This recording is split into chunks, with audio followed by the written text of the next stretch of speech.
আমাকে প্রথম যেদিন গ্রেফতার করেছিল কুষ্টিয়ায়, ওসি সাহেব আমারে ডাক দিয়ে বলে, হুজুর ক্ষমতার মালিক কে? বললাম আল্লাহ। আয়াত বলেন। আসাদুজ্জামান ওসি ওই সময় ছিল কুষ্টিয়া সদর থানায়। আল্লাহ ক্ষমতার মালিক, আয়াত বলেন কুলিল্লাহুম্মা মালিকাল মুলকি তুতিল মুলক। আয়াতটা বললাম, আমার বলছো অর্থ বলেন। আল্লাহ যাকে চায় তাকে ক্ষমতা দেয়, যাকে ইচ্ছা তাকে ক্ষমতাকে নামিয়ে দেয়। কি বুঝলেন আয়াত দিয়ে? কি বুঝবো মানে? প্রধানমন্ত্রী এখন যে ক্ষমতায় আছে অবশ্যই আল্লাহ দিয়েছে। এই তো কোরআন ভালোই বুঝেছে। এতটুকুই শেষ করলেন না। আমি বললাম, স্যার এখানে একটা কিন্তু গোপন তথ্য লুকিয়ে আছে, বলবো? বলেন।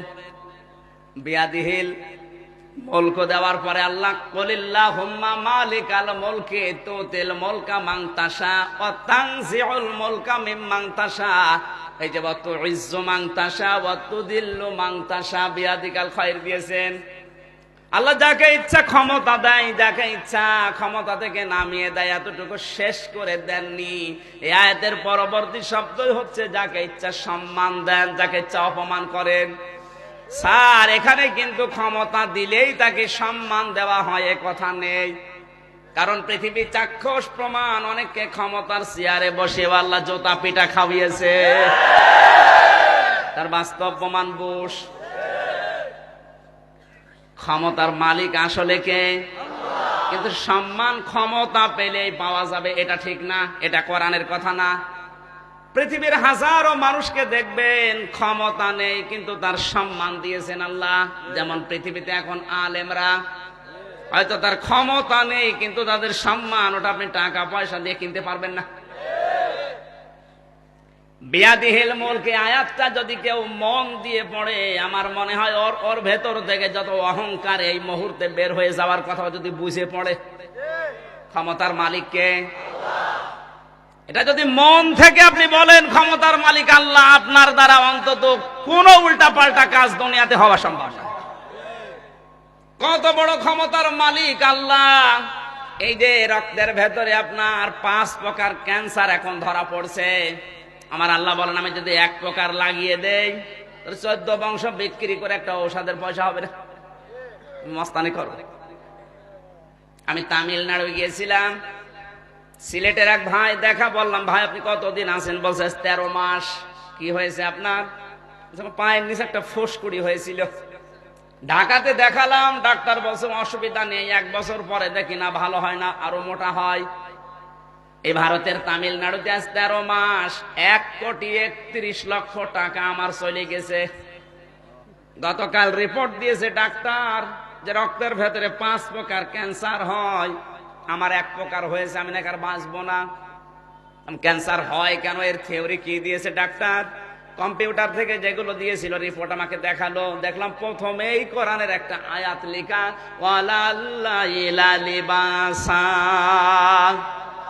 আল্লাহ তাআলা বলেন আমি রাতকে বানিয়েছি পোশাক। পোশাকের কাজ হচ্ছে জড়িয়ে থাকা। পোশাকের কাজ কি? রাতকে আল্লাহ পোশাক বানালেন কেন? এই যে দিন বানিয়েছেন 12 ঘন্টা আলো দিয়ে, রাত বানিয়েছেন 12 ঘন্টা অন্ধকার দিয়ে। ওই খ্রিস্টান ডাক্তার ভেলোরের তামিলনাড়ুতে, খ্রিস্টান ডাক্তার এই মুসলমান ভাইকে ডাক দিয়ে বলছে, বেটা তোর এই ক্যান্সার হওয়ার পেছনে কারণ তুই নিজে।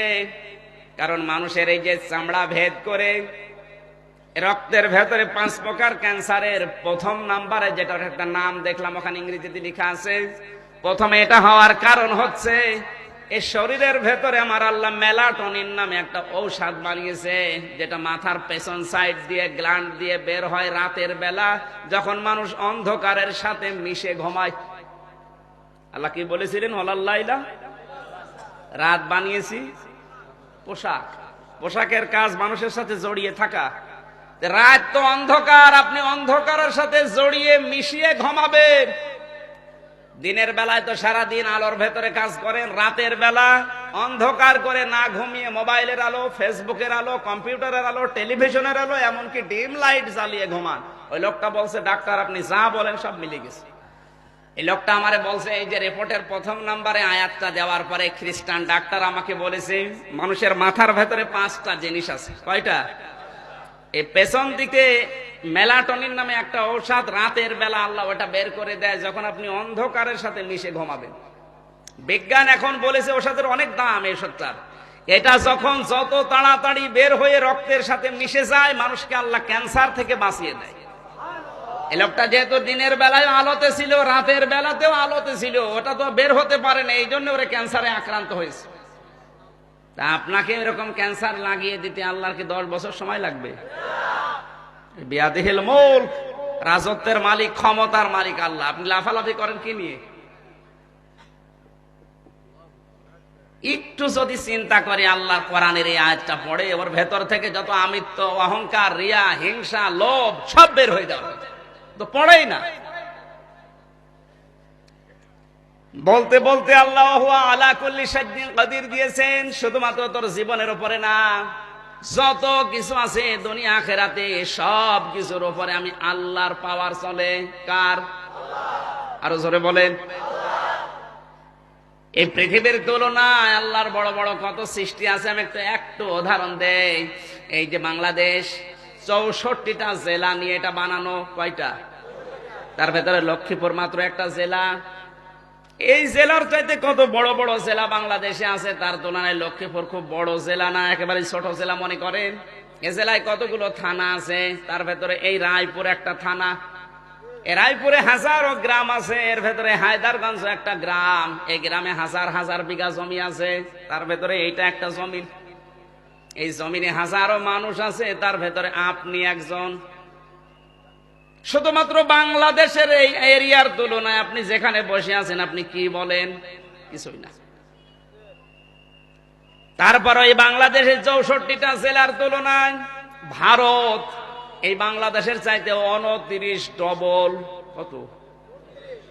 29টা বাংলাদেশ জোড়া দিলে যত বড় হবে, ভারত একা এত বড়। এই বাংলাদেশের চাইতে 59 ডবল হচ্ছে আমেরিকা। কত? 59 ডবল। ওই সমস্ত দেশের মানুষ মনে করে বাংলাদেশ দেশ না, একটা পাড়া। পাড়া না? এরকম রাষ্ট্রের সংখ্যা আছে পৃথিবীতে 228টা। আপনি ভূগোল পড়বেন, দেখবেন আল্লাহর পথে আপনার ঈমান যদি থাকে আরো বেড়ে যাবে। 228টা রাষ্ট্র মিলে এই পৃথিবী। এই পৃথিবীর তুলনায় যে সূর্যটা আলো দেয়, ওটা 13 লক্ষ গুণ বড়। সূর্যের তুলনায় 27 লক্ষ গুণ পর্যন্ত বড় আছে এক একটা তারকা। এই তারকা যখন ব্ল্যাক হোলের পাশ দিয়ে যায়, তখন চকলেটের মতো চুষে খেয়ে ফেলে। ফালা উকসিমু বিমাওয়াকিন নুজুম। জোরে বলেন আল্লাহু আকবার। আল্লাহ 1500 বছর আগে ব্ল্যাক হোলের কসম দিয়েছেন। অন্ধকার কূপ, অন্ধকার গর্ত। 1500 বছর আগে কসম দিলেন কোরআনে কারিমে ব্ল্যাক হোল। ওই ব্ল্যাক হোলের তুলনায় তারকা, তারকার তুলনায় সূর্য, সূর্যের তুলনায় পৃথিবী, পৃথিবীর তুলনায় বাংলাদেশ, বাংলাদেশের তুলনায় লক্ষ্মীপুর, এর তুলনায় রায়পুর, এর তুলনায় হায়দারগঞ্জ, এর তুলনায় আপনি বলেন। আল্লাহর এই যে বিশাল সৃষ্টি ব্ল্যাক হোল, মিল্কি ওয়ে, ছায়াপথ, গ্যালাক্সি, নিহারিকা, এত বড় বড় বিশাল সৃষ্টির তুলনায় আপনি আল্লাহর কাছে কি? কিচ্ছু না। আর আপনার ভাব দেখে কে? এত পাওয়ার আপনার আসে কোত্থেকে? এই জন্য আল্লাহ আপনার দুর্বল জায়গায় আঘাত দিয়েছে। এই বেটা, এদিকে তাকা। হুয়া আলা কুল্লি শাইইন কাদির। তুই যত কিছু আছে সবার উপরে আমি আল্লাহর ক্ষমতা চলে। ওই ব্ল্যাক হোল ওটা আমার কথা মতো চলে। সুবহানাল্লাহ বলতে পারেন না? আপনার মাথা তো নত হয়ে যাওয়ার কথা।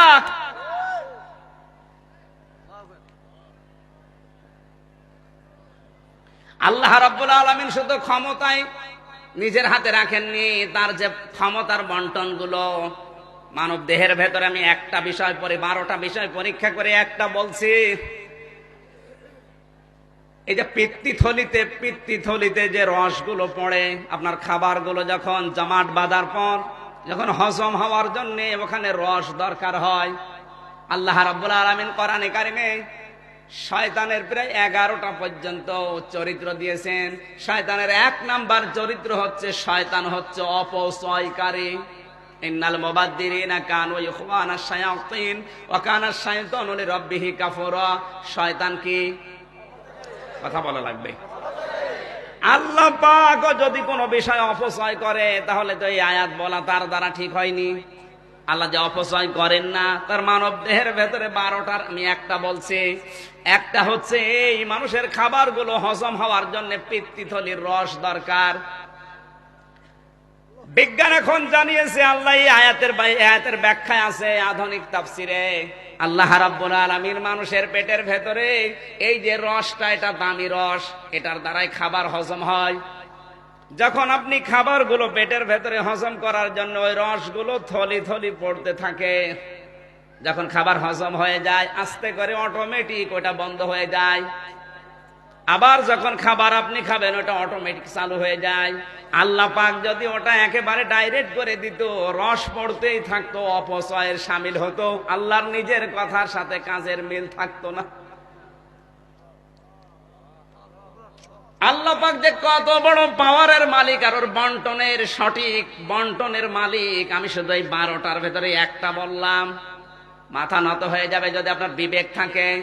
আল্লাহ তার বড়ত্বের, মহত্বের, বিশালত্বের কথাগুলো বলতে বলতে মানুষকে জানাচ্ছেন আমি কিন্তু তাবারাকাল্লাযী বিয়াদিহিল মুলক।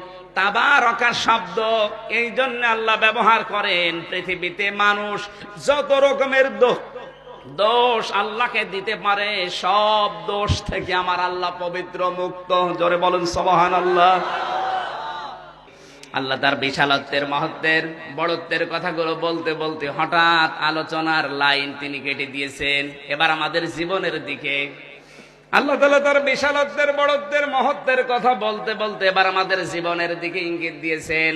আল্লাযী খালাকাল মাউতা ওয়াল হায়াতা। তিনি কোন আল্লাহ? এতক্ষণ পর্যন্ত আমি টাচ দিয়েছি আল্লাহর পাওয়ার কি কথা বোঝা যায়নি? ওই আল্লাহ যিনি আমাদের মউত এবং হায়াত বানিয়েছেন। আগে মউত না হায়াত? এই জবাব দেন, আগে মউত না হায়াত? মউতের কথা কেন দিলেন? তাফসিরের ভেতরে দেখেছি মউতের কথা আল্লাহ এই কারণে দিয়েছেন, আল্লাহ পাক মানুষকে স্মরণ করাতে চায়, বান্দা তুমি যত উপরে ওঠো না কেন এই কথা স্মরণ করবা যে মরা লাগবে। কোরআন যদি আমরা এইভাবে পড়তে পারতাম তাহলে আমাদের মস্তানি সব দূর হয়ে যেত। আল্লাযী খালাকাল মাউতা ওয়াল হায়াতা, আগে মউত না হায়াত? আরো জোরে। মউতের কথা কেন দিলেন বুঝেছেন? আপনি পৃথিবীর যত বড় দায়িত্ব পান না কেন এই কথা চিন্তা করে দায়িত্ব পালন করবেন যে আল্লাহ আমার তো মরা লাগবে। আমি প্রথমে শুরু করেছিলাম এই কথা দিয়ে, পৃথিবীতে কেউ স্থায়ী হয় না, হোক না সে ফেরাউন কিংবা নমরুদ, কেউ ভবে চিরকাল রয় না। Rose TV 24. Enjoy by listening to the Holy Quran.